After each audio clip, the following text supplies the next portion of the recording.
You apprenticed at a distillery in Washington State.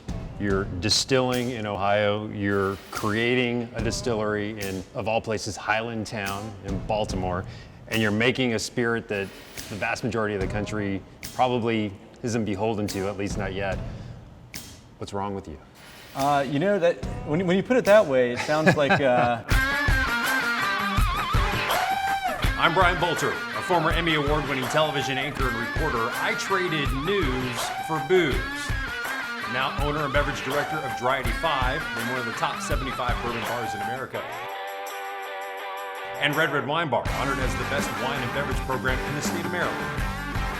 My storytelling journey continues by connecting you to the beverage in your glass. This is Bottle Brew. We're here in Highlandtown. It's a neighborhood on Baltimore's east side. It used to be a major industrial and commercial hub in this town. It's fallen on hard times since the 70s. Manufacturing jobs are gone. Department stores have disappeared. But that is exactly why two former active duty naval aviator officers decided this neighborhood is where they wanted to build their whiskey distillery. And this will be our, mostly our business area. We have a conference table. Blank slates are nothing new to Old Line single malt owners Mark McLaughlin and Arch Watkins. Neither are demanding missions. But at the time, flying this Navy fighter jet seemed easy when down below in the Cascades of Washington State, Arch and Mark were also distiller apprentices about to become distillery owners. This has seen a lot. It has, yes. This was the first still that Bob and Jim used to create their version of Old Line. That's Bob there, a single malt whiskey distiller looking to turn over the ropes to a new vision and passion. Two fellow military veterans seemed serendipitous. They milled, distilled, and moved the equipment with its stock of legacy barrels across the country to Maryland. Old Line Single Malt Distillery was born.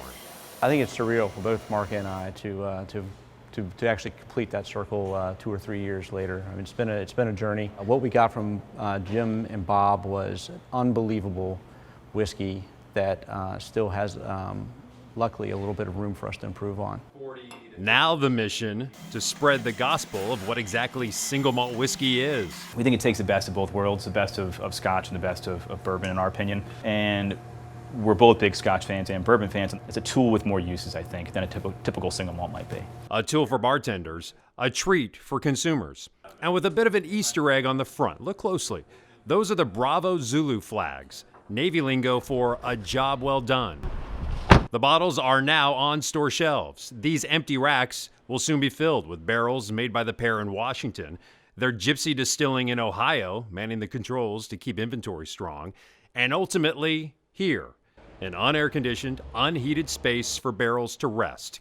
Kentucky philosophy meets Maryland climatology to create a spirit unlike any the state has ever seen. It's a stressful thing to do, start a new business. I mean, you've done it several times. I think what we learned in the Navy, we're almost 10 years each in active duty, that things get pretty stressful, but you can usually find people to laugh it off with and kind of reduce the stress. I think we do pretty well at keeping each other, with the big scheme of things in mind and not getting too wrapped up around the small things. So. And these help. Those don't hurt. Those don't hurt at all. That's right. The military and a deep appreciation for whiskey took Mark and Arch from Samish, Washington, back to Baltimore, converting this blank slate, injecting new life into a neighborhood and a spirit category, starting with the original old 30-gallon copper still. Bravo Zulu, indeed.